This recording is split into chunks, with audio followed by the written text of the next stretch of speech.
sharing feels so good. Thank you so much for that. So we're in this situation right now where more than ever what people hear and see is how their minds work, which therefore creates a reality. So we're in a very special position to be able to create the reality that we want to live in. And I think one of the most important topics of today in this moment is to be represented or to represent yourself in this society, in this government. And I feel right now that we're not being represented at all. So with that being said, we should not be taxed if we're not being represented. And there was a movement back in the day called No Taxation Without Representation.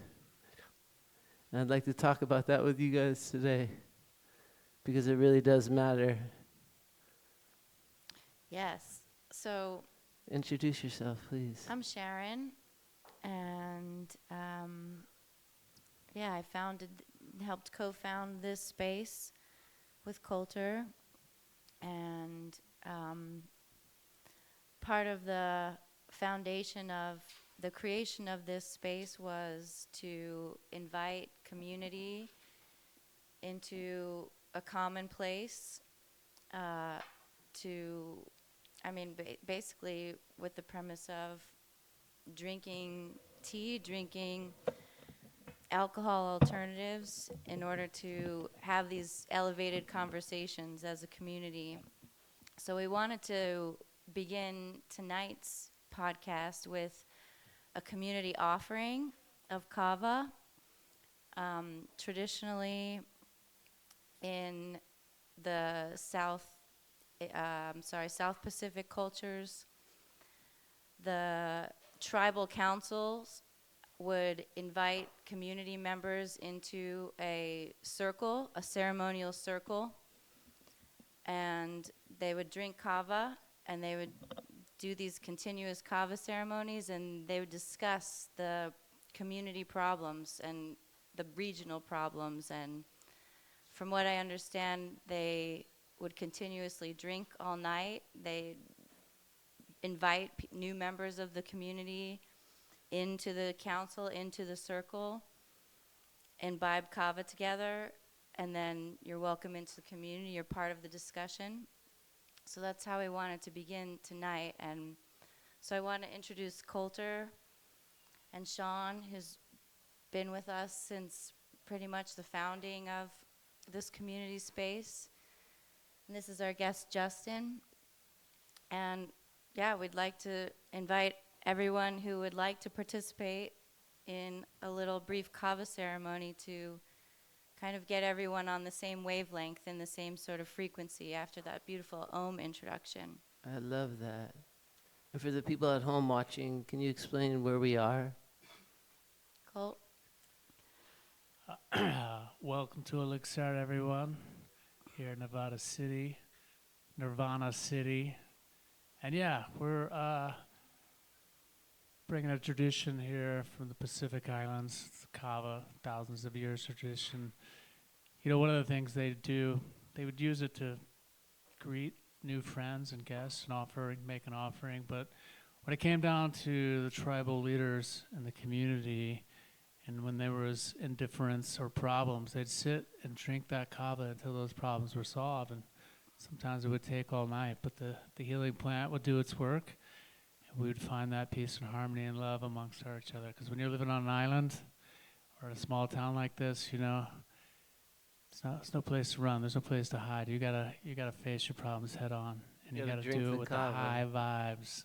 So We share did that sacrament. Mm-hmm. We're gonna start out with one of our longtime local kava heads, Remy D. Why don't you come up here and get your first bowl of kava on the house? Yeah. Oh, thanks, buddy. Very nice. And everyone else, come up and drink a bowl of kava with us, man. We'll start the ceremony off right. What a blessing. We'll have kava, have Remy lead us in a traditional kava ceremony that we all can join up on. If anyone feels obliged and would like a free bowl of kava to join our ceremony, please come on up. Sean, can you explain a little bit about kava? What is kava for those people that don't know, and how does it make you feel? Kava is pepper root.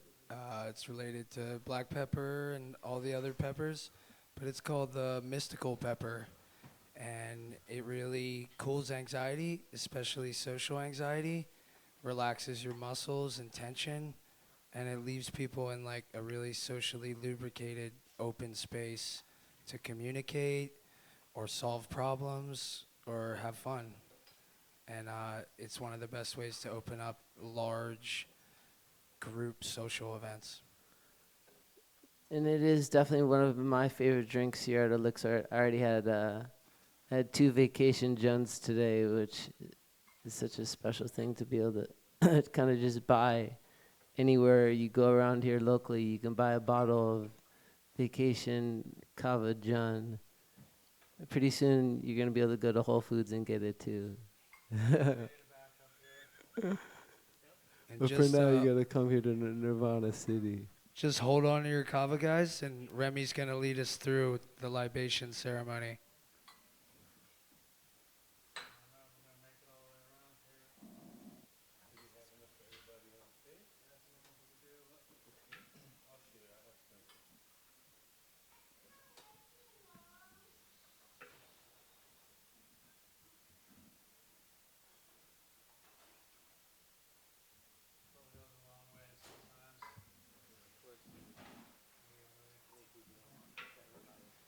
All right, you want to explain? So basically what we're going to do, man, if everyone can set down their bowl if possible so you can have both hands available. Colt and the mic. Can everyone hear me? So, yeah, we're just going to do a tradition that we like to keep up here, and it's just kind of about us all connecting with each other, making a little offering to the earth, to our ancestors, and blessing ourselves up here. So basically the way it works is you set down your bowl. We're going to do one clap together to connect us. Then we're going to make a little offering down to the earth. We're going to make an offering to the Aina. We're going to raise our glass. We're going to try to look at everybody in the eye, make that connection on the soul level. And then we're going to drink that entire bowl of kava. And when everyone completes that, we're going to set the bowl down. We're going to do 2 claps to close the ceremony there. Any questions? All right, so on the count of 3, let's do a clap. 1, 2, 3. All right.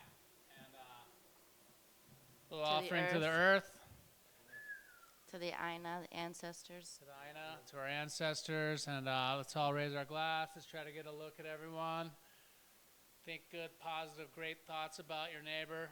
Send some love throughout the room. Bless your life. Here we go. Ula.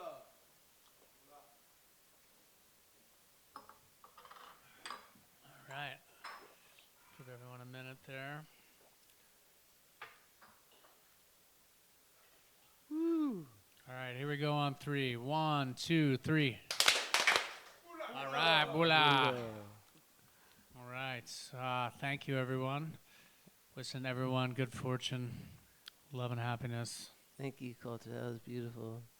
Now, the bula thing that you all just did, do you think that's from, that inspired the lyric from that old song, Ula Bula? Do you know that one? Let's go with yes. So I want to toss the mic to Sean and have you speak to that holding the space for revolutionary Well, conversation. I think before you even get to Sean, I think you had a perfect explanation that you shared earlier with Coulter that I think would be lovely for you to kind of set up the conversation with as well. Okay, right. So the slogan "No taxation without representation" comes from this time in the beginning of the American Revolution, when there were British colonies and British monarchy, and one of the first corporations, international corporations, was this British India Tea Company, and tea was kind of like It was like a bougie kind of thing. It was it was a luxury item, but it was also really commonplace because most people came over from England, and because there was this corporation, because India was also a British colony at the time. Um, England would get the tea from India, distribute it amongst their population, and then send it over to their colonies as well, and the colonists. And then the King George at one point said, "We're going to start taxing the tea in order to bring more money into the corporation that was owned by the British monarchy."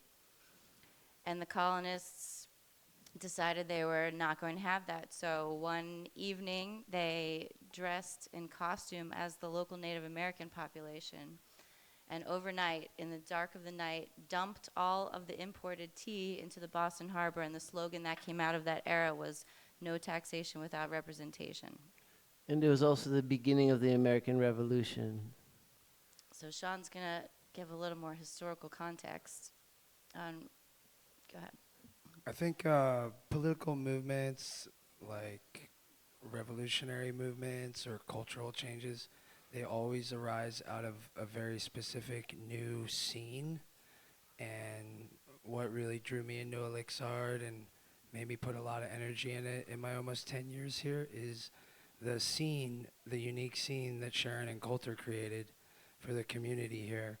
And there's really no place like it, and a scene that's unique like that can create ways of thinking and ways of moving culturally or politically that are new and unique and even revolutionary in a way on their effect on the world. There's a lot of examples of that. Like in the American Revolution, it was the pamphlets at the local tavern and people circulating like little pamphlets about what was wrong with how the king was treating the colonies. And people started to talk more about what they could do to change their relationship with the British king.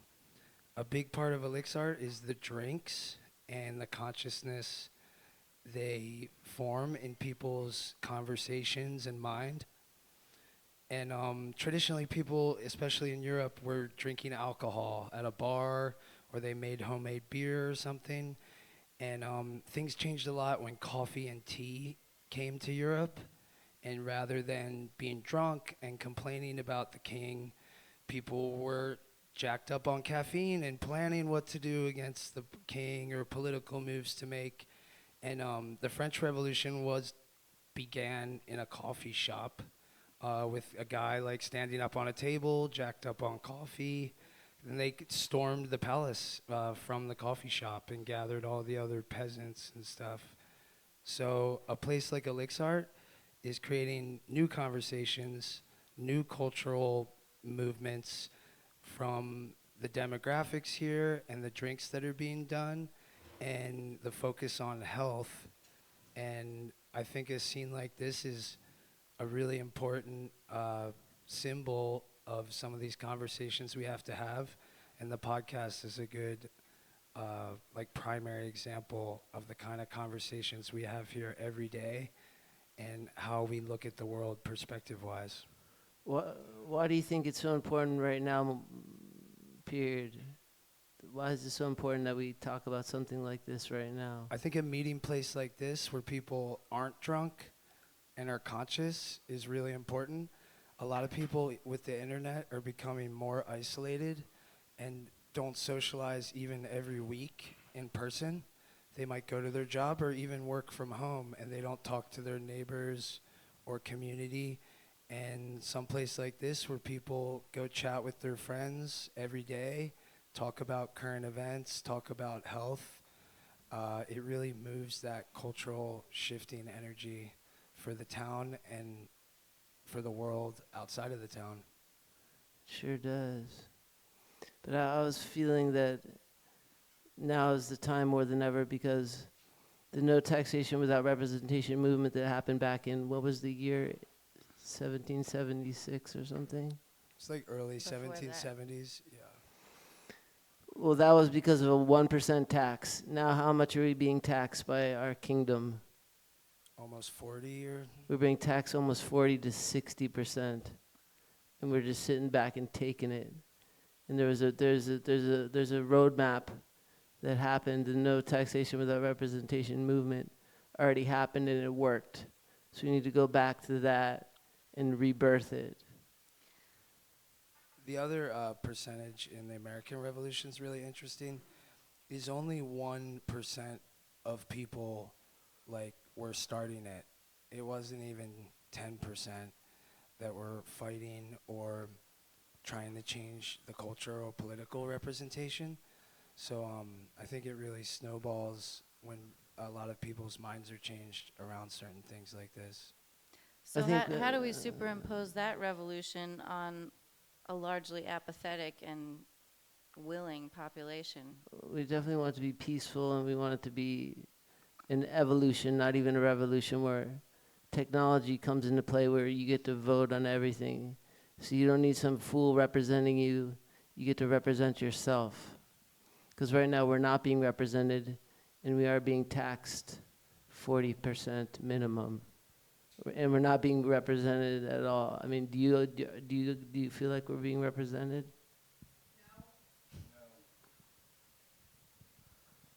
At home, do you feel like you're being represented? I don't think anybody's like, yeah, I feel great about where all my money goes. No way. No, not a chance. I also want to introduce Justin. Do you want to introduce yourself? Hey, who are you, Justin? Sure. I have a raspy voice, so that's just how my voice is. Yeah, my name is Justin. This subject matter is certainly something that's dear to my heart. I've been studying libertarianism and different forms of government for probably like 15 years. And it's something that I deeply care about, figuring out what kind of concepts and what kind of culture breeds a successful society. And just to kind of answer the question that you posed a moment ago, how do we kind of create something in a modern context? And really, like, we kind of have to be careful because we've got a lot of people who are like keyboard warriors out there, and people always going to try to affirm their perspective, and people who are really convinced that they're right about a lot of things. But we don't have like a genuine community space where we can actually interact with people as human beings.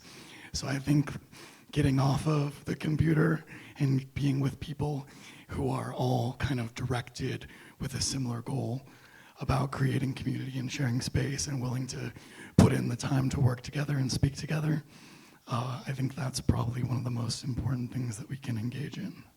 But also having a plan, like come together but have a plan. And I think, I know for a fact that as much as there's so much negativity around technology and being afraid of robots and all that stuff, there's something very valid about using technology to liberate us. In the sense of, we don't need somebody representing us. You can represent yourself. So I looked this up because we've talked about digital democracy before, Greg, in our just conversations Yeah. together.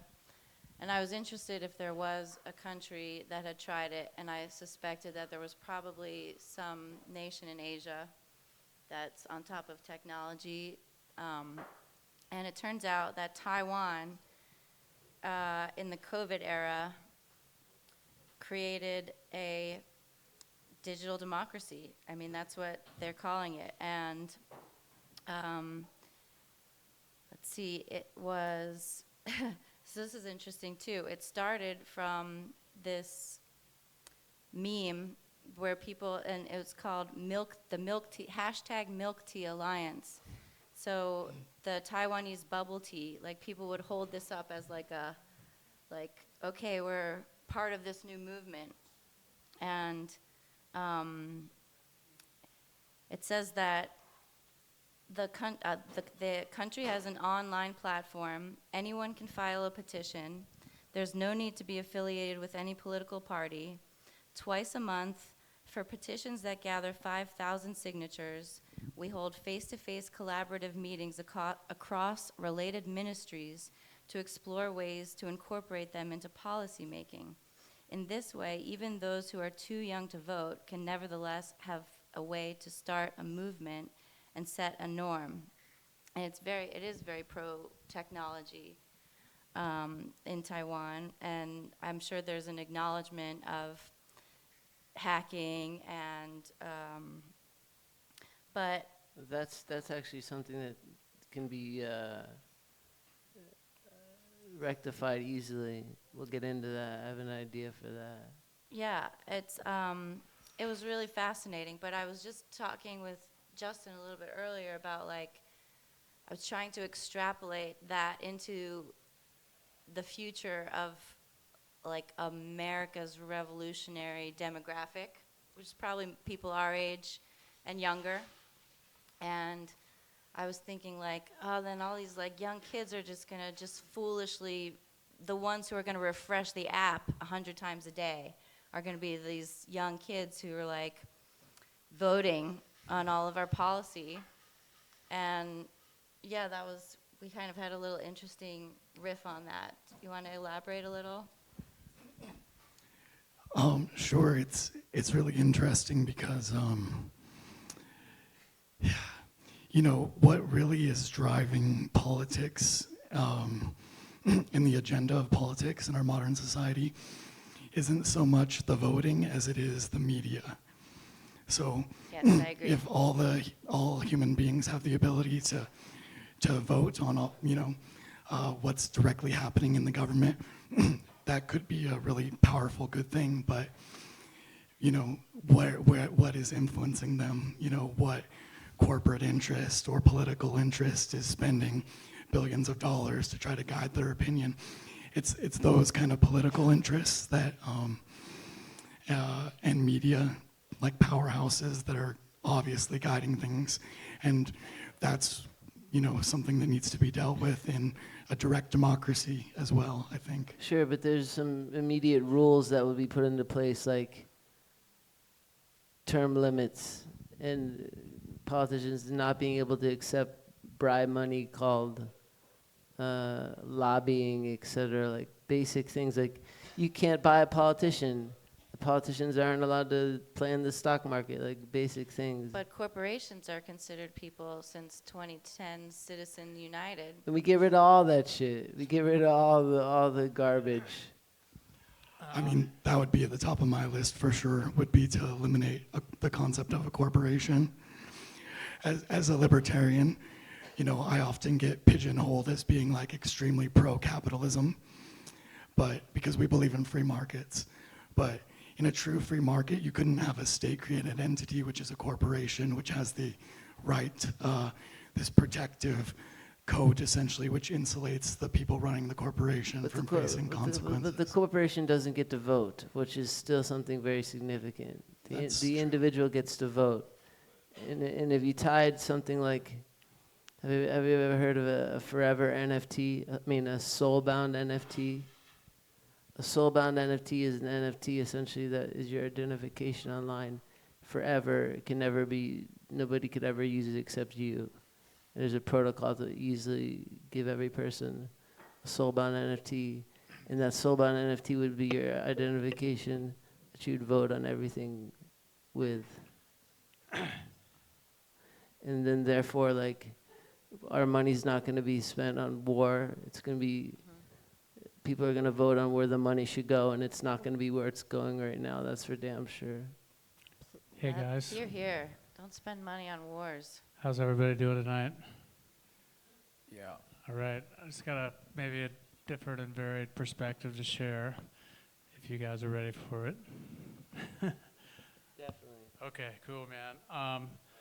So yeah, I've been on the podcast here for a little while. I took a little break, and you know, I got this persona I like to call the Most High, and it may be a little out there for some of you. So I'm gonna be a dual citizen tonight. I'm gonna be the Most High, I'm gonna be some guy. So what we're talking about here is the system, you know. And so it's like, are we looking for ways to affect the system, to have a voice in the system, or are we bigger? Are we better than that? So I'm going to speak from some guy for a minute. I'm just going to read a couple statistics around the inertia of what we're talking about. So basically in 2024, $4.9 trillion was collected through taxpayers. It's basically the equivalent of about $14,600 per person. This is about 350 million people in the United States. So, you know, I don't know how you want to look at that, but there's an inertia of quite a bit from us little guys that are, you know, crying out for something better, you know. I could bring a few more statistics here, not to take too much time of everybody, if you guys are interested. It breaks down a little bit. 2.4 trillion of those dollars is from the individual taxpayer. 35% of that is from payroll taxes. So like people that are actually on payroll, getting paid, you know, their Social Security, everything getting paid out. And then the other like 40% is personal taxes, people that are making wealth decisions, their money. So obviously there's this inertia, and you know, to try to dissect it a little bit. Also, for example, 11% of that is corporations. I found this statistic pretty interesting. I did a little math on it. Like the total profit for corporations is $13 trillion. So if you were to do the math and say, hey, a corporation's just getting taxed the modest sum of 20%, because no individual is getting taxed for less than 20%, unless they're in a very low income bracket. There's write-offs too, but basically, if the corporations were paying their 20%, that would be $2.6 trillion of tax from the corporation. But they only paid $529 billion in taxes out of that 13 trillion of profit. So it's pretty wild, you know. I mean, I think the system, you know, and the cooperativeness of really understanding the inertia that we're never really going to break through on that level. You know, one idea that I have is like the dollar, and understanding how much money the dollars make through investment. It's like how we can equate the value and the ability for a dollar to make more money as opposed to the individual getting taxed, and like actually doing the labor and really understanding like how an idea of wealth that is generating more money than the individual just by doing nothing, by just being in possession of it. So I think when we really look at like the sovereignty of the individual and how it's wrapped up in the system, you know, it's definitely not a very fair fight in any way, shape, or form. And Justin, I want to ask you, you know, maybe you know a little bit about this, but like, is anyone interested in like seeking their sovereignty outside of the system? You know, essentially, and I'm hoping you might know a little bit about this, because I'm not super qualified to talk about it, but when you get a Social Security number, you basically become the estate of. So in other words, there's a third person narrative that's representing yourself in the tax system, and basically all the assets or the estate of is basically what is at play. So to give an explanation, for example, like you can also create a trust, and you can put your money into that trust, you know, and that money doesn't have to be taxed until it actually generates money. So you're only taxed on the money that you can. So you can operate and control wealth and interests in the world outside of yourself by creating these other entities. You know, obviously once you start making money, the money is taxed and so forth. But you have any idea what I'm talking about? Because what I go there is that there are ways to completely remove yourself from the system, but then you benefit. You don't benefit from this elaborate inertia of trillions of dollars of creation at work here. So, What do you mean by inertia? Can you explain what do you well, mean? I mean, the federal government's spending $5 trillion a year. So the inertia around like all the efforts of the American people combined into a vehicle that is making decisions on the world and what we have and what we do. And what I'm saying is like, is it worth it? Do you willfully or unwillfully participate in that? If you had a choice to not participate in that, would you take it? That's really interesting. What you're kind of talking about is like what's referred to kind of colloquially as like the sovereignty movement. Exactly, yeah. And basically getting because the system that we have is constructed all through law and paperwork, right? And we have natural rights that are issued to us firstly by the universe, right, and God, but specifically through the Constitution.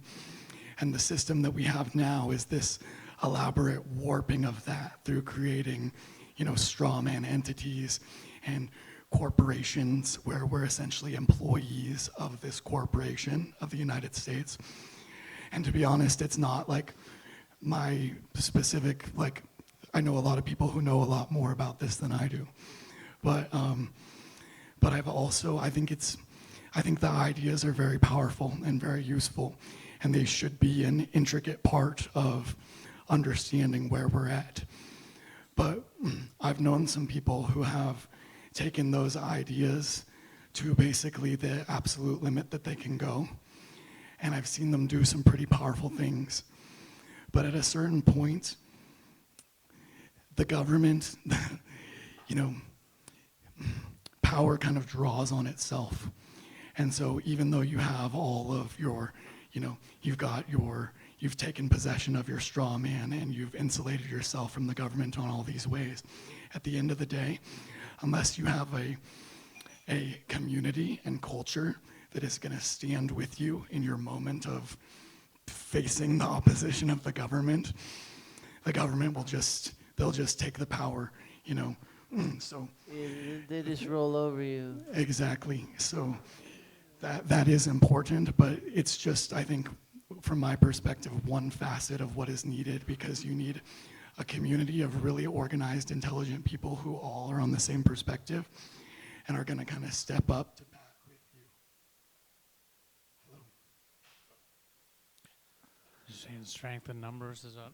And again, I feel like whether you're a Republican or a Democrat or an independent, you can get behind wanting to control where your tax dollars go.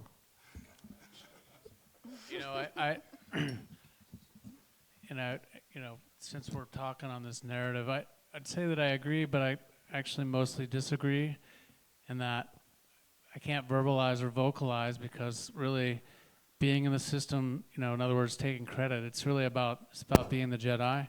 It's about not being known for what your actions are. It's about being able to operate outside of your person to affect change, but not be vulnerable. So it's kind of like, just by talking about it or exposing yourself, anytime there's something of value, someone's going to try to cooperate, take it, control it, use it, the whole thing. So, the more that you are untouchable, the better you are. But that, is operating without identity in some sense. So it's an action, it's a will, there's a force.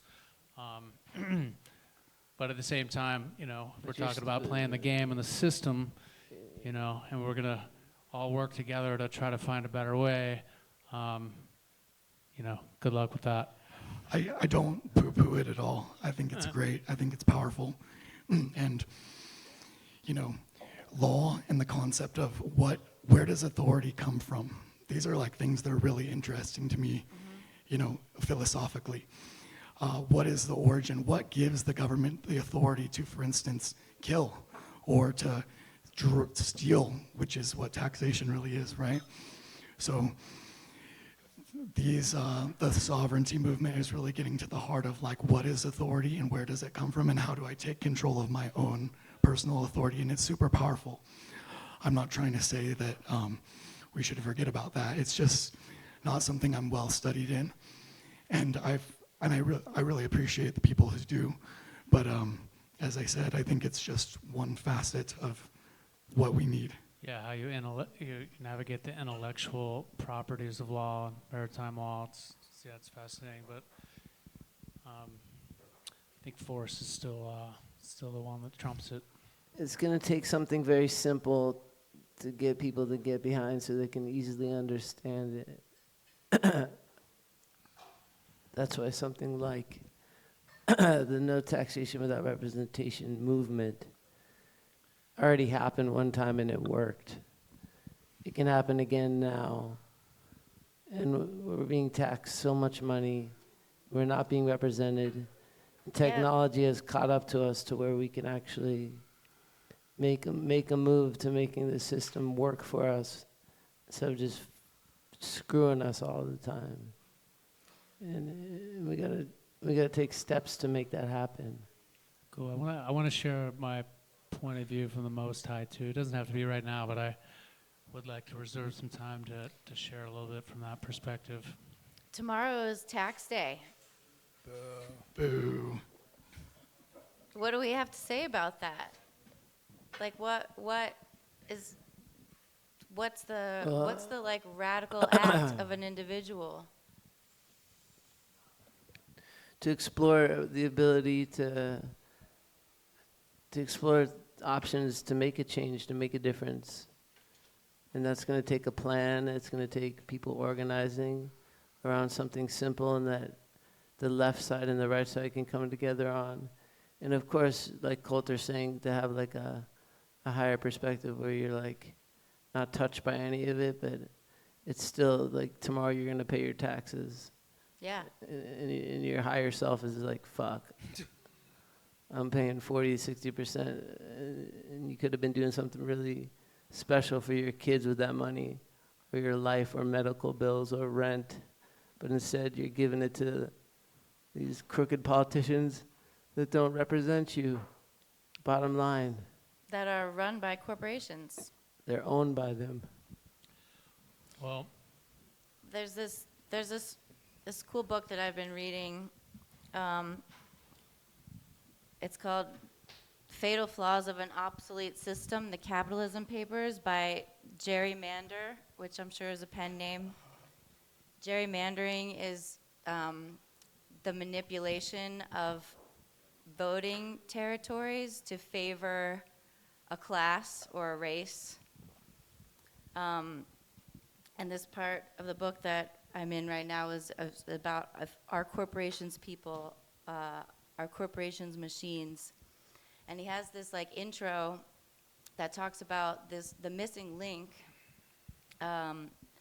between like perpetuating corporations and perpetuating an economic system that has come to its carrying capacity, its tipping point.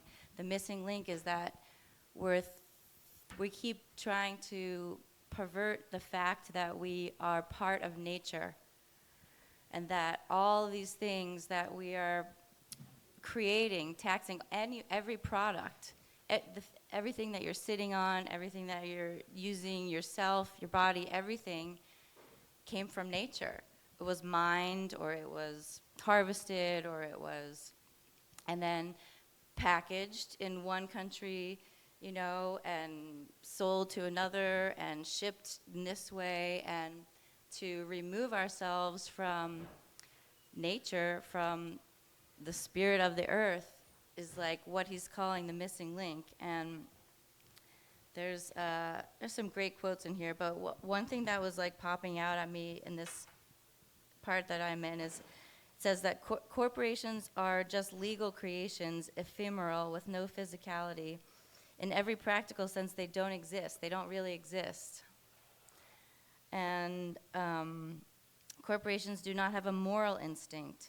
Neither do corporations have a normal lifespan, even though the people who work inside them do.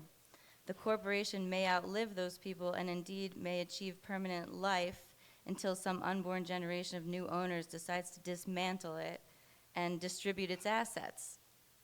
That was And then there was something about like, yeah, the original intentions of the founding fathers were focused on protecting the rights of people, not expanding the rights of artificial entities that may eventually come to exist. Like Justin was saying and Sean was saying, that no one could have, and this guy's saying too, no one could have possibly conceived of the ability to send powerful electronic imagery instantly into the consciousness of hundreds of millions of people 50 to 100 times per hour all day, every day, to convince an entire population how to live or whom to vote for. The situation has been seriously compounded by the degree of ownership concentration of global mass media. So, yeah, when you think about it philosophically, like, they're invisible, they're ephemeral, they only exist because there's some legal paperwork that created it, and Citizens United, that act in 2010, what do I want to say? Then said that corporations are people and they have voting rights and they have rights of everything just in this paper. And I was also, like, in my research looking up how many different countries have recently done something radical, and there's I think it's Chile, in sometime in the 2020s, rewrote their constitution and is continuously rewriting their constitution. It's actually one of the most thriving economies in South America, but there was this women's uprising, if I'm remembering correctly, and they were like, F it, we want a totally new way, and no one says that we can't do this, so let's just do something different. And I think there have been many different rewrites, but yeah, I don't know if, Justin, you want to speak to that also about? Well, that reminds me of something interesting, which is a quote from Bob Marley. And this was like really profound when I first heard it. But he's like, he's talking about Babylon, and he's basically like, everything can be provided for you by nature. But what Babylon seeks to do is to remove you from nature and make it so that everything is provided for you by them. So certainly what we're dealing with is this process of, this gets kind of far out, but we're kind of like being domesticated in a way to become reliant upon these systems which are extracting resources and energy from us. And it's actually really, I've always liked to talk about this stuff, and I've got a lot of people who are part of my spiritual community. And it's funny because you get into like politics and this stuff, and sometimes people in spiritual communities kind of shy away from it. They're like, oh, that's bad vibes or whatever. But for me, it's a very spiritual thing. It's totally adjacent and all-encompassing. I think they're both really related. Mm-hmm. Keep going, sorry. What's the solution? Do you have any solutions to offer? So I come from, I come from a school of thought, which is basically libertarian and anarchist kind of in perspective. So there's a lot of people who have thought about this stuff, and there's lots of different approaches you can take, and I don't necessarily claim to know the best, but specifically there's the work of a man named Edward Conklin III, and he was a libertarian theorist from, like, I believe he just passed away recently. He did a lot of his work in the 80s, but he developed this system called agorism. And this is just like a conceptual framework. But what agorism is, agora means, it's the Greek word for marketplace. And what he talks about is just basically not feeding the beast. So his perspective would be to convince as many people as possible to basically stop paying taxes instantly and utilize black and gray markets in order to continually funnel money away from the system and develop alternative systems. And it's like what Coulter was talking about with the dollar. Like, that's a hugely important feature of all this, right? Because, as more and more money is being centrally controlled and it's printed, it's not backed by anything, the inflation of the money supply and the devaluing of the dollar is like, libertarians say that's a hidden tax, right? Because you're undermining the dollar every year, decreasing its value, and we aren't even aware of that. So on top of all the literal taxation that's happening, the value of our currency is continually being undermined. Why? Why? Print more money. Why are they doing that? Like, why do they benefit from that? Because the value of the assets that they own increase, and the power of exchange in the dollar decreases. So Can you talk into the mic though? I was just saying that, the inflation, the value of the assets increase, and the spending power of the dollar decreases. So you're not holding any assets, the ability to generate wealth is taken from you. And so it's like there's multiple interests in increasing that. But also, people that are in control of the money have access to printing the free money. So that's what devalues the dollar. It's just a supply and demand issue. It's kind of like in a relation to like what Trump's doing to create more power is to take the dollars away, so the availability of the resources are less. That why people want them more. In other words, if there's less of something to go around, then what is going around becomes more valuable. If there's more of something going around, it becomes less valuable because everybody has it.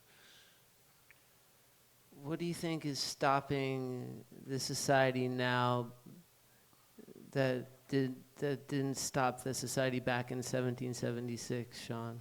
Like, why is it now that people don't revolt? I think we hit on it a lot with the propaganda and the media.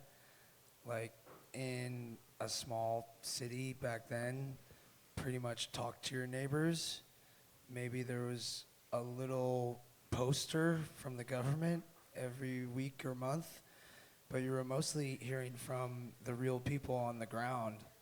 And those pamphlets that were circulating at the taverns were more influential than anything the government was putting out, because they had heart to them and like a rootsy, truthful feeling. And now we really have to go straight into people's hearts and heads, because there's so much noise in the media that even to convince people of a truthful thing is quite difficult. It is. I'd like to share a concept. Coming a little bit more from the Most High in relation. So you can look at it a lot of different ways. We started this ceremony with an ohm. It kind of represents a universal sound. But what I really want to kind of address, there's talk of the cooperation. There's a thing of like cooperation, which is like actually a really good thing, And so like the co-opting of the cooperation is kind of like play on words for cooperation. But in the essence of people pulling their ideas and their money and resources together to create a greater ability is the concept that has been co-opted. So in its essence, putting money towards working together is a great thing, I think personally. But I think the one thing, and if you can look at this in the physics, you can look at it in a spiritual astral sense, is the nature of, and I'll speak from a physics standpoint, it's like what a superconductor is. A superconductor is the ability to exchange energy without any loss. So if you take this metaphor, this concept, as an idea that's like the ability to exchange anything without loss, it's like not being taxed. Like bankers are all about sending money back and forth and taking a small fraction and then building these pillars of wealth that outside of what the real essence of the exchange is. And so, I want to express the nature of conflict, of resistance, and the amount of loss that it generates in our world and our idea and our ability to agree and cooperate, and that concept of war and understanding like really the real pillars. And if we're going to take it all the way back into the origin story of banking and of wealth and empires, it's like you can go back and really study the history and look at like I would say even going back to like the Karzerian Mafia, if anybody knows what that is or have any idea what that's about. But, you know, essentially, if you see the ability to pit two people against each other and basically profit from them, as well as also being pretty much a phantom force in the world, and a relationship to really understand that when people are pitted against each other and that they're leaking out all their ability, all their connectiveness, all their cooperation, that there's a third party that wins. And so if we can't really get a handle on really our common sense, the relativity of like our own personal sovereignty around how we control our emotions, how we respond to our external world, I mean, ultimately, we're never gonna find that happiness in our external world. You know, our inner world and understanding even the subtle energy bodies that are here and how we perceive our senses, our, you know, our thoughts, our ideas, that is where the real wealth is. And, you know, really understanding the way in which we connect in that way is so crucial. So yeah, I just want to address the loss and the relation of what cooperation is and, you know, what resistance is. And, you know, I think that's the taxation that happens on an individual level everywhere, and someone's collecting that and using it against us. So Word. my understanding of like the aspirational anarchy is like radical equality, right? And interdependence within a system. And if we take that back to what this place was before it was colonized, that probably was the status of most of these Native American cultures, is largely self-governing, right? But they would also hold these councils, and many of them, well, one poignant thing about most Native American societies was that property was passed through the female lineage, and there was no private property, but the female matrix, the female lineage holders would be responsible for maintaining the communal properties. And then I'm not sure if it was the Iroquois, but largely they would have councils of equal men and equal women coming together as like the tribal elders, and just like we started with the kava ceremony, kind of come together to solve these problems for their immediate community. Do you want to maybe speak on that? The aspirational anarchy, I guess, is. So something that's coming to mind that I think is just important for me to elucidate is fundamentally what I believe in is voluntary human interaction. So that's kind of what separates the way that, you know, I would do business with anyone around me and versus the way that the government does business, right? Human beings who are sovereign in interacting with each other, we come together on a voluntary basis. We negotiate, we develop plans together, and we cannot, through the threat of violence, coerce the other person into, you know, giving money or going to war or doing all these things unless they agree to it. Right, on a face-to-face, one-to-one. Right. So I realize that's probably because, you know, definition of terms and words and categories are so important. And I think like the word libertarian has kind of gotten smeared around a lot. So I think it's, for me personally, I think I just need to develop some awareness on identifying as a voluntarist. And I think the libertarians need a movement like no taxation without representation. Something easy to understand. Or whoever it's going to be that's going to make a change. That was the fundamentals of what libertarianism was in the 90s and early 2000s. But then I think there was kind of a coordinated effort to kind of bring it into the fold of like mainstream conservatism and kind of, you know, focus on the negative aspects of libertarianism. And but really that's what its roots were, and that's why I still like the term. It's a shame because the libertarianism, or the word, it's like liberty. It's like, who doesn't want liberty? Surely. And democracy. Who doesn't want democracy? Everybody really wants it, but they think they have it right now, but we don't even have it. Real democracy would mean your votes mattered.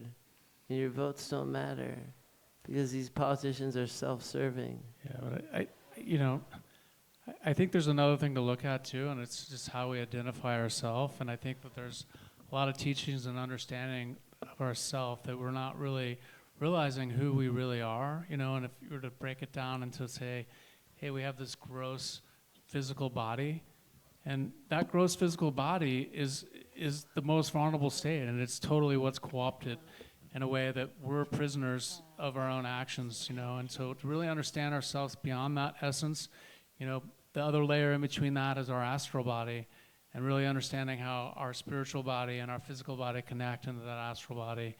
And then there's the third body, which is our spiritual body, which is the seed to our physical body, but it also presides over all time, all actions of who we are in that sense. So really being in touch and understanding the capabilities and freedom of that spiritual body and understanding yourself is such a more divine wealth, you know, and developing these capabilities, because, you know, in the essence of even trying to navigate the financial system or the political system, and, you know, you look and see it, just the attack on education alone. I mean, if I were to sit back and, you know, be some guy and not talking about the Most High, I would say what is happening around us is that education is our ability to navigate these challenges and these walls around us, to really understand how to participate in this gigantic empire that we are a part of and how to gain power within it.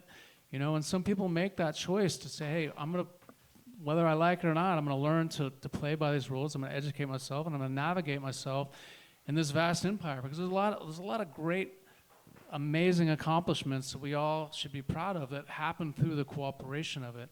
How people gain the reins of it and be able to wield that power is a choice, you know. And so, again, resisting it is one way, you know, joining it is another, you know, and that sense of like understanding, like even from taxation, of being like, hey, you know what? I could be like, hey, I don't want to pay any taxes, but it's like, hey, if I make $1 million and I give 30% of it away, I still got 700,000 to play in this world, you know. So there's the nature of like, hey, the idea that's like, hey, it's unlimited, I'm just going to make more money, I'm going to participate in this world. Or, you know, I'm going to also like recognize the wealth of what is within me, of where the love comes from, and I'm going to harness that and tap into that. And no one's going to stand in between the most infinite well that we all have, you know, because that's what real attraction is. People will be attracted to what you have connected to on the highest and most greatest level. And that's really where our path to the wealth and the sovereignty is. You know, trying to like be in conflict about how the system works, or who has a say, or who's going to take our percentage of whatever our efforts are worth. You know, we're captive. There's no way around not being captive to the system in this world. Well, hang on though. I because disagree. There's also, yeah, and I would say that there's probably like what you would call a maybe somewhat controlled demolition of America as we know it happening right now, and in this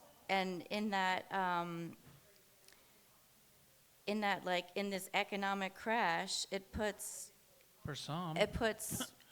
some people in a position to buy all the distressed assets. Hell yeah. But there's also this opening for something brand new to emerge. And so, yeah, go ahead, Greg. Well, what I'm disagreeing with is there can always be a change, and people like looking into people like Marcus Garvey. Do you know who Marcus Garvey is? Sure. Do you know what he did? Marcus Garvey. Educate me. Marcus Garvey was he started one of the biggest movements in America, and they've tried to erase him from the history books. But essentially, he empowered black people like nobody's ever empowered black people to organize, to basically, he started to create a new system within this system, and they got rid of him. But he did it, and if you look into him, the ways and means that he got to where he got and the movement that he created should also be looked into, because the tools are there, whether it's Marcus Garvey or somebody like you mentioned or other people. What would you say he rallied around? People's repression? Because the point that I'm trying to make. No, he rallied people around people not being treated like people, which we're not. We're being treated. Right. For Their me, I feel anger, like the government right now is like it's another form of slavery. The current day government is like a form of slavery. Yeah, no, I And don't. Marcus Garvey said, no. We're gonna come together and we're gonna demand a change peacefully. We're gonna march. We're gonna present solutions, and it was working because he was also putting all the money together from the people that he was organizing. That's where the power is. Yeah, no, I have a lot of faith in it all. You know, and what I'm saying is like these pillars, these empires. I mean, if Elon taught me one thing is that money can't buy you love, but but the beauty is that the love is the wealth, and really understanding where you're coming from and what people are rallying behind. I mean, right now, I don't know what the motivation of the Trump movement is. I mean, I do, but it's a very powerful one, but it's not coming from a place of love in that sense. So, how we as a community, no matter how big or small, is finding those points that we're connecting on that are most important to us. Really, because no matter how much money you have, you still have to convert it into something that's tangible to you, and whatever that is, there's still that ability to understand that making it tangible to you is super important. It's like having wealth and giving it to others maybe brings you joy. Maybe all those things are big parts of the choices that we have to make, by what we willed and how we willed it, not what someone else is doing, Well, most people are ready for a change, and we need to figure out solutions to present Yeah, how do we cooperate? and roadmaps to We present. gather the huddled masses. What if we were to say, as an experiment, everybody here contributes $100 to something, and somehow together we have to decide how everyone that contributed to that pile of money gets to benefit, because there is something about cooperation that is very valuable. It is, I think, what sets the nature apart. It's not survival of the fittest.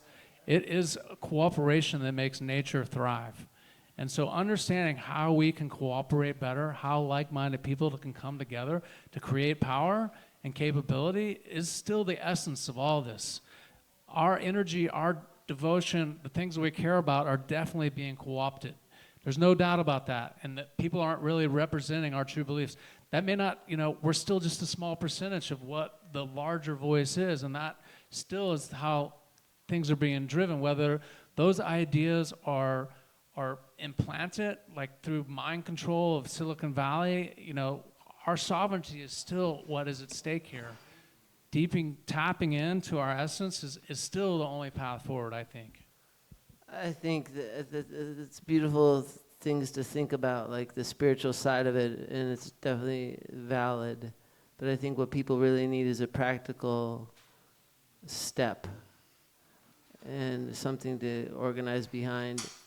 And I feel like, would you like to control where your tax dollars go? Everybody would say yes. 100%. Yes. But But we're not right now. would you like to be making love to 10 women all at once? Maybe, or 10 guys, I don't know. I just want to mention something I think you guys been hinting around. I think even a book Justin gave me for my birthday a few years ago, but it's voluntary parallel systems. And you don't even stop participating in the system, you build the alternative on the side. We see it in our community a lot with education. A lot of the parents from Elixart like pulled together money and started a new school that has systems they want to teach their kids and stuff. And just decentralizing with the tools of technology. Like, we can communicate super fast. We can move money around digitally super fast. And we can make better systems for almost everything the government does with cooperation. And I do agree with Coulter that in a lot of ways, fighting against the government or trying to change the government is a little bit like shaking the spider's web. And the spider does come for you. And it's better to just leave that web entirely and build something better than what they have. Yeah, I agree with you, Sean. I mean, and I'm trying to hit at the same thing. Is like, hey, let's all put this money in. But insurance is the same way. It's like the idea is that you put money into this pool, and you only use it when you really need it because that's the odd percentages. If the pool is not big enough, it doesn't work. Obviously, if people take a cut out of that and they're serving their interests, it's just, again, it's like like the idea of communism in concept, in theory, is a good idea. But it is the corruption that happens around it, and government in the same way. I even like this whole movement with like, okay, there's all this fraud and loss and waste, but yeah, there is the nature of this force of money and this force of power that co-opts it. It's like it's kind of like Schmiegel, like with the ring, it's like, some people have the power to overcome it, but in the essence of human nature, it's like, okay, well, you're just going to account for 10% of fraud, that someone's eventually going to rip somebody off, but you know what? There's enough money in there that doesn't really matter because that 10%, it's only $500 billion out of the $5 trillion, you know what I mean? So just, the idea is just like you account for those things, If we're striving for perfection, it's a far cry, but I don't think we're striving for perfection. We're striving for a change. And I think if we can't do it here, we can't do it anywhere.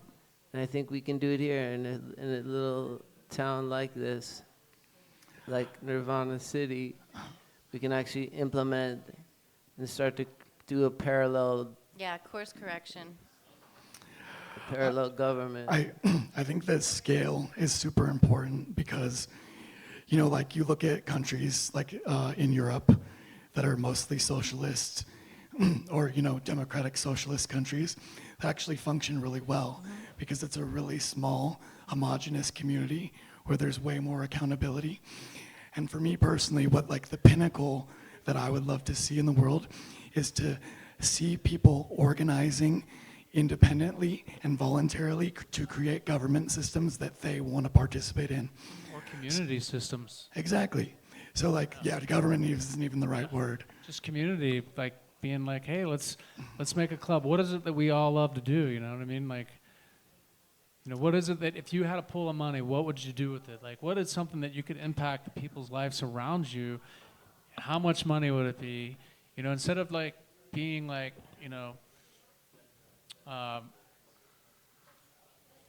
obviously there's some anger around understanding how unfortunate it is the amount of wealth this country has and what they do with it. It's pathetic, to say the least. I mean, pathetic's not even a good enough word for it. It's far worse than that. To really understand what we could be capable of if we use the resources that we had to do good instead of do harm and serve special interests, it's astronomical. I mean, just think about it for a second. Like, there's so many things that could be self-sustaining and generating if the actual intent was to do good. You know what I mean? So maybe the most radical thing is just to show up and be receptive with an open, loving heart, and your assignment is what you're inspired to do in every moment that you're connected to your heart from within community, from within. I'm with you. I mean, if we're talking about as an individuals what we can do, if we're talking about the system, I think that the stuff that we're talking about is is basically a symptom of the larger problem. And you really have to diagnose the larger problem. And trying to hint on conflict and the relation of how some of these empires are pulling the strings from behind is a much more significant. I mean, the Carthusian, Khazarian mafia is basically created the Zionist relation that is just a form of religion that's not even 100 years old, that is like pulling strings in the world in a way that it's hard to even fathom. And people would say that that's basically who Trump is serving on the Zionist agenda. So you have to look at the politician and the relation of what they're representing, who they're representing, and really what's at stake here, you know what I mean? And that's where I could go off into I really think that young people are at stake, unfortunately. I think young people feel very disempowered, and I think that if I were to vote for that pool of money, it would definitely be in education, in educating adjacent, alternative ideas 100%. to the young people. And if you controlled where the tax dollars went, that's where the country's direction would go. Right. Instead of wars. Education, environment, etc. But right now your vote doesn't matter because they take your money and they spend it on war. And everyone who's grown up in this newer era knows that and is completely disenfranchised and disillusioned by that. I think that we're living in yesterday is tomorrow, and that the cutting edge of the world, like our higher energy bodies are there on the front lines, and this is just the whiplash of a bunch of wrong choices, but at the finish line, it's all part of the trial and error to get us to that utopian world, because I believe in love and infinity, and there's really no limitation outside the scarcity model that we're forced to believe what we believe, and those ideas will perpetuate this problem, and we just need to think a little bit outside of the box and, take a journey to what's really possible and who we are, and not be trapped in this, the fear and all the things that go along with how the government operates and controls our lives and thoughts, man. I like that you kind of continually return it to the consciousness of the individual, because I think that individuals are conscious, powerful beings, but groups of people act differently, and we get very attached to our isms and our political tribe, and people start to act in strange, not human ways. And especially if you're eating Cheetos.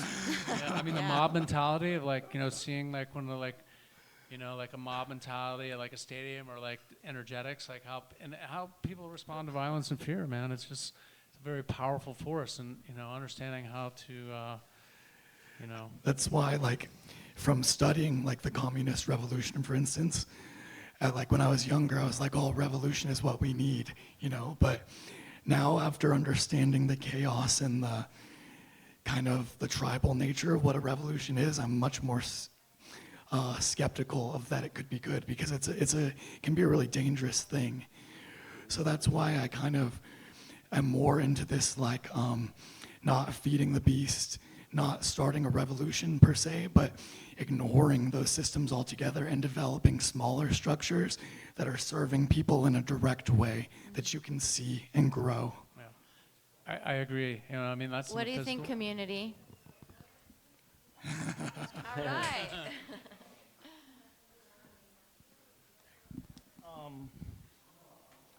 I agree with you and everybody really, but because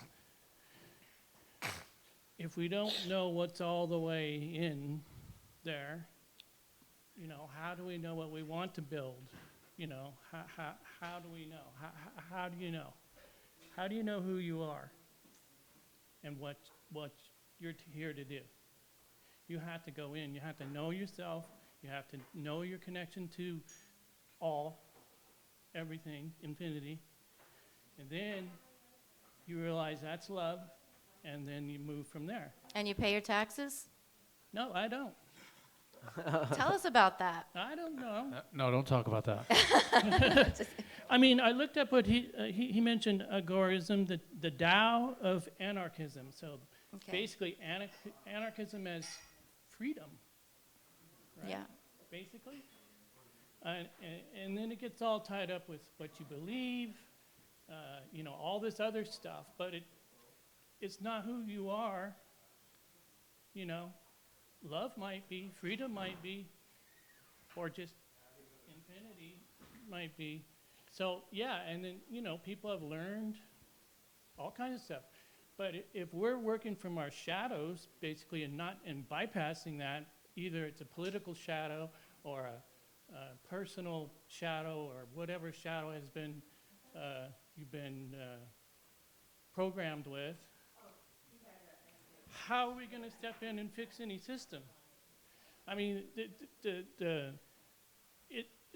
love or infinity of creation, it just keeps repeating, if that makes sense. Yeah. So it's only about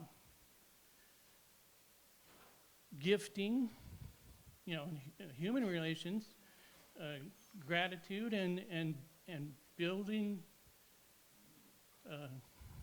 Well, the other part of this was move quietly, live fully, trade honestly, harm none, build what you wish to see.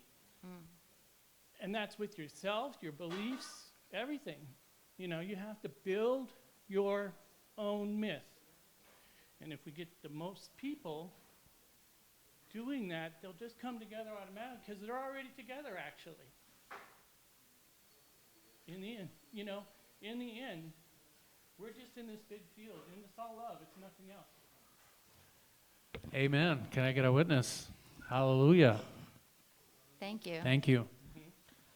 Yes, I certainly believe in spontaneous order. I think that human beings have a great capacity to organize through love, and we don't necessarily need some authoritarian system, which is, the thing is these authoritarian systems actually thrive on chaos, right? So if you look at like the history of colonialism, really what it's really about is fomenting chaos amongst native populations so that then the authority figure can come in and present itself as The savior. Right.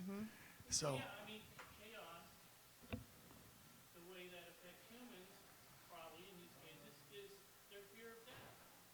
Because you have to give up what you have now to move into that space, any new space. Chaos is new,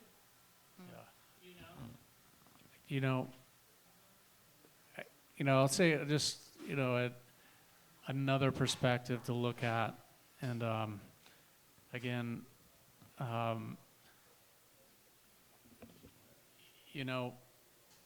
the thing is that people move together, and there's a lot of people moving together, and we may not be a part of it, and it's unfortunate. But if you could imagine a place where your money was gaining you access, gaining you permission to the finer things in the world, and you weren't actually working for it, the idea that like, hey, if these people are doing this and it gives me access to this and money's moving this way, because really it's like when you just think about interest alone, you think about time and interest and the amount of growth that actually occurs through the phenomena. If you're calculating your moves correctly, it's like how much wealth do you really need in the world to do the things you want? I mean, when we think about the life we want to live, when we think about, how limited some of our lives get through just being able to survive, we find that like, wow, this is not the best place to be. And then we look around and we're like, hey, look at some of these people actually got this shit figured out, and they're living a life that's pretty free, and it's really about how they've collected wealth and how they know how to make that wealth grow, and all the other stuff kind of becomes secondary from fixing other people's problems and all the suffering and all the fallout from not moving together in the right way. So there is some sophistication to it. You can't really knock the system. You can't really say that the wealth that's been created here in America and the people that get to live that lifestyle, it's pretty freaking awesome, I must say. At the same time, learning to find your happiness without that, learning to understand where the real wealth is, and if anyone's experienced that love, it's like if we're just constantly addressing our suffering, and that we're trying to break free from that suffering and trying to find something that's gonna to solve that, then that's a personal accomplishment in itself as well, And so I think all of us have certain skills, and I've seen and hear a lot of joy, a lot of really great times that I'm very grateful to be a part of, and I can't put a price on that.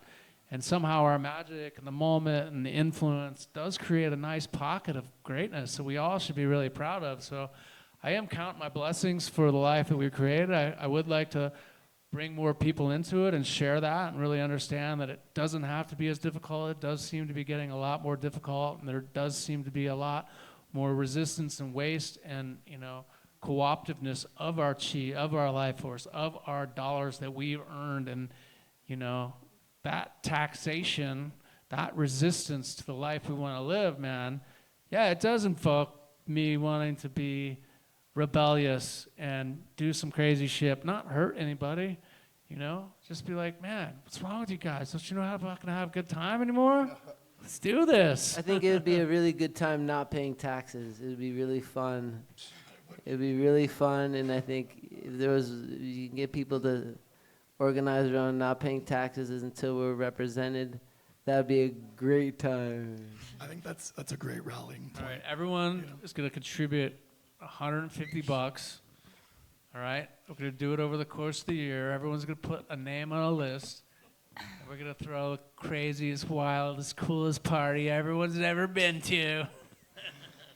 Greg, I really like that idea that you just landed on, because I think that is something that's going to be the inspiration. Is like it has to be new and novel and fun and exciting to get a collective group consciousness rallying around a new movement. Well, something that will actually make a difference in people's lives would be being taxed less, or at least getting something for what you're paying. And right now, I get nothing back. And I mean, I don't know about you guys, but I feel like energetically culpable in what the government is doing, you know? Like It's a horrible feeling to know that your tax dollars go to murdering people. Yeah, for me, it's really a moral issue, you know? Like it's so 100%. crazy. It's crazy, like how much judgment from like the mainstream people who all, you know, they pay taxes and they want you to, right? So you can suffer equally with them. And there's so much stigma associated with like, oh, people don't, you know, give their fair share. But it's like, bro, you want me to pay for murdering people? You know, it's like, to me, it's yes, it's a financial issue, but it's really a moral issue. It's like we're contributing to this machine, So which what do is you- not good. What do you do with that anger, though? Is it working against you, or is it working with you? Is it like, you know, what point does it invoke the, like, I got to do something about this, or am I just suffering and being angry about something I have no control over? It's not about anger. It's about take the anger and transmute it into solutions. It's about being inspired to do something. Right, that's what I'm saying. How do you benefit from that place of being disenchanted, disenfranchised? I know in crypto community, they've done a few experiments. One of them was in Asheville, and it was kind of like you said. I think it's like $1,000 a year people put into a community fund of Ethereum, and then each week you could vote with that week worth of the crypto on a community thing. Some people wanted a new bridge over the creek. Some people wanted a new water tower so that the drought wasn't as bad in the water. And a lot of people said that was pretty empowering to be like, yeah, I put my money into the water tower, and then it went up, and the drought wasn't as bad this year. And just like, you still might have to pay the normal taxes, but those community funds can make a lot of moves. I know like Circle in Nevada County does a lot of things for the Yuba, and those are just little amounts from individuals. And then you feel the opposite of funding war. You're funding a new water tower or infrastructure or education for the children of the community. And that's great. So you keep taking our tax dollars at 40%, but use it for good things. We're not even saying don't pay tax. We're saying take our tax dollars, but use it for things that benefit us, and we get to choose what those things are.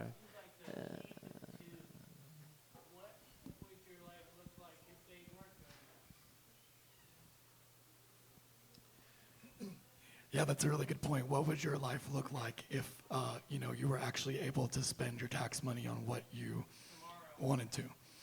it could be radically different, you know. And it's funny. Education's free, healthcare is free. It's funny because I'll fall into a little bit of cynicism sometimes where I'm like, oh, the population is so stupid, you know. But They are it's like- pretty dumb. But though, even though I do feel that way sometimes, I think the reality is that a lot of them, you know, we're self-serving, and not necessarily in a bad way, but I think that a lot of people would start funding exactly like we're saying, education, things in the community. It's like a no-brainer. You don't have to be like brilliant in order to just want to fund your community instead of funding killing people in another country. Okay, if that's true, why is there an attack on education right now? It's all a distraction. If you're focusing on that, they can keep robbing you. You're focusing on one thing over here, or they're getting you from these But, other I mean, angles. they voted for that. What specifically are you talking about? No, but I don't know, nobody- just today, how about $2.2 billion taken away from Harvard because they wanted to control the interest of the school? Or, I mean, you know, you don't feel like there's an attack on education right now, like in terms of dollars and funds going to research, or, you know, to the universities, or, you know, any aspect of Is it, Yeah, I was just wondering about specifics, but it seems, from my perspective, obvious that the quality and the focus has been on a downturn for a century. I mean, you know, some people would say the Department of Education that went away, but I mean, really, 40 years it's been in creation, we've gone from like the top 5 to like the bottom of the list, the nations, in terms of our educational capacity as far as ranking in the list of nations. So, you know what I mean? Like I said, I just maybe better describe that we're just basically prisoners here, and you know, our souls are captured at this point in time, but there is something greater that's going to come out of it. that's You know, for and I sure. think that as we accelerate to really understand the capabilities of our collective world and what we're really capable of, and, you know, I do believe in enlightenment and being able to touch and really understand that access to the universal capability, that there is a promised land. And But it takes action. It takes knowing the shadows. And, You gotta get in and figure out exactly what's wrong and how far back you gotta go to find that. Usually you gotta go all the way back.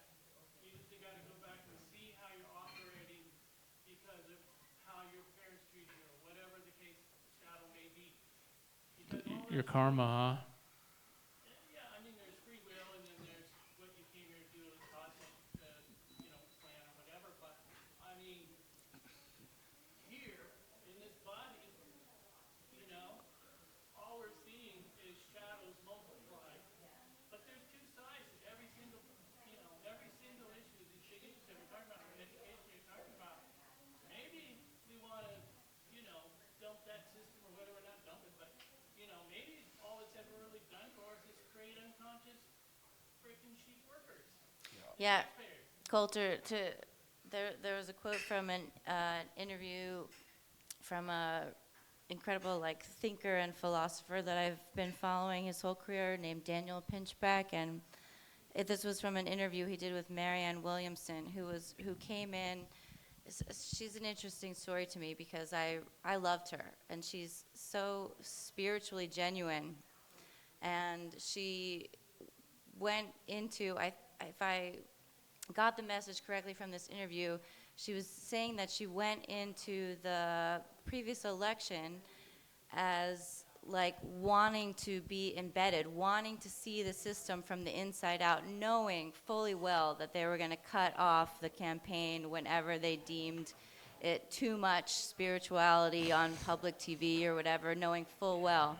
But she still has this stronghold that the Constitution and politics should be sacred, and the Constitution was written as like a spiritual document in order to the best of our ability, this is the quote, to the best of our ability, we will protect all people through equal justice applied. And the quote from Pinchbeck is that, to answer your question, Coulter, about the education, is that the public remains mostly ignorant that the oligarchic elite has detached from any genuine national interest, and they're driven solely by profit. With that being said, No taxation without representation. Here, here. We need to Back bring, to it. We need to bring that movement back. But let's wrap it up. I feel like it's time to wrap this up tonight. Any closing thoughts? I got a pretty cool quote that I wanted to share. One of the, a lot of politics gets convoluted with religion, and there's so much, tribalism and isms in general associated with religion. But I think that a lot of people who look into religion end up having a lot of respect for Taoism because it's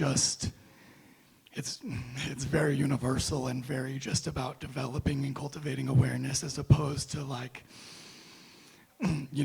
understanding and affirming things. Fixating on. And there's this quote from, I believe it's from the Tao Te Ching, which is pretty interesting. And I certainly resonate with it. So it goes like this. If you want to be a great leader, you must learn to follow the Tao. Stop trying to control. Let go of fixed plans and concepts, and the world will govern itself. The more prohibitions you have, the less virtuous people will be. The more weapons you have, the less secure people will be. The more subsidies you have, the less self-reliant people will be. Therefore, the master says, I let go of law, and the people become honest. I let go of economics, and the people become prosperous. I let go of religion, and the people become serene. I let go of all desire for the common good, and the good becomes common as grass. Those last two lines. Can you say those last two lines again? I let go of all desire for the common good, and the good becomes common as grass. And, that's kind of goes back to what I was saying earlier about, people always thinking they know, like, oh, yeah, we got to use this. We got to do, I know, my party's right. We got to spend taxes on this. It's like there's a lot of, when people are trying to control each other, it just immediately meets resistance. Like, force always meets resistance, and so figuring out a way to develop a society and a government and where we're kind of flowing, kind of what you've been kind of alluding to this whole time. Superconductor. Yeah. What was that? The superconductor. Sure, exactly. Greg, closing thoughts? It happened for 1% back in 1770, the revolution, the American Revolution, where we got away from England and said we're going to be our own people because of a 1% tax. We're at a 40% tax now, and people are asleep, and they're not dumb, they're numb. So it's time to wake up, and it's time to come together and explore more solutions, because there's a lot of problems that can be solved with easy solutions. Yeah, we certainly have the technology. And the experience. And the communities, like this coming together, like Sean mentioned, it's like communities like this, wherever you are, need to come together and start talking about stuff and having kava and having a good time. So this is a great time. Thank you all for coming. Thanks for tuning in to the Nirvana City podcast here at Elixir. So Yeah, my thanks closing- everyone for a great conversation. So my closing thought is that whatever you're going through right now, whatever suffering you are having, it's only temporary. And if I had the world to give, I'd give it to you. To me? How sweet. Thank you, everybody. Peace, love, and Thank you, guys. animals.